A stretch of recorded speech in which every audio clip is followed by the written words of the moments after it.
This one. Once again, Muslims hear what Christians believe, and they hear that we say Jesus is God, and they hear that we say Jesus died. And so you're saying that God died, and they totally leave out the doctrine of the incarnation and so on. And then they just say, well, it doesn't make sense for God to die. Well, yeah, if you leave out the rest of the Christian doctrine, which makes that clear, then yes, if you totally ignore Christian doctrine and then you try to criticize Christian doctrine, yes, it wouldn't make sense. Once you understand that we're Trinitarians and that we believe that the Son, the second person of the Trinity, entered creation, as the Gospel of John says, and that he took on the nature of a human being and thus had a dual nature, he had a divine nature and a full human nature, then if you have a human nature, once God has taken on a human nature, can he then die? And here the Muslims are going to say, no, makes no sense. It's completely irrational. It's completely illogical. And in saying that, they've just refuted Islamic theology once again. How so? Well, we cover this plenty of times, but they always come back to the same objections and apparently have never even paid attention to our response. But this is a Quran, right? This is a Quran. Now, our Muslim friend just pointed out that the Quran can't be the word of God, so we agree with him on that. But suppose for other Muslims who claim that this is the word of God, we have to ask ourselves, does it have a beginning? Did Allah come up with the Quran one day, or is it eternal?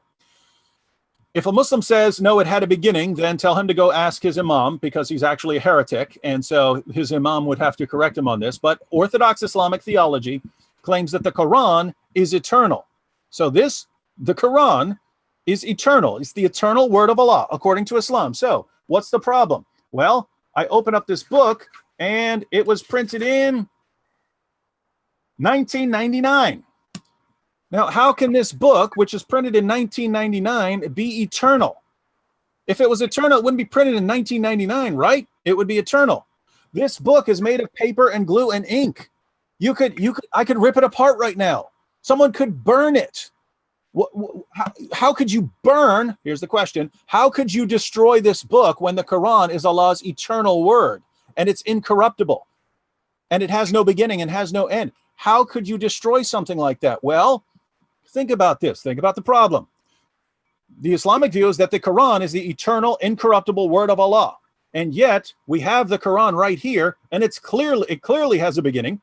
It can clearly have an end, and it is clearly corruptible. You could scribble all over it and rip it apart. So how do Muslims reconcile these two claims? Well, the claim is that Allah's eternal word, which is incorruptible, enters our physical world and has to be put into a physical form, either written on people's hearts and minds or put in book form. But once it's put in book form, then the Quran, according to Islamic theology, has a dual nature. The eternal nature of the Quran is Allah's eternal word. It's incorruptible, but when it takes on a physical form, it also has a physical nature made of paper and glue and ink.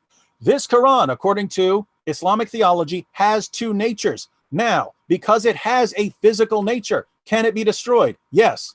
Would a Muslim say, therefore, the eternal nature of the Quran is destroyed? No. So you could actually rip this Quran apart and destroy it, and a Muslim would say, but that doesn't affect the eternal Quran. Now, when a Muslim says that, once they've explained Islamic theology to us, that something that is eternal and incorruptible, when it enters into creation and takes on a physical nature, then can be corrupted, then can be ripped apart.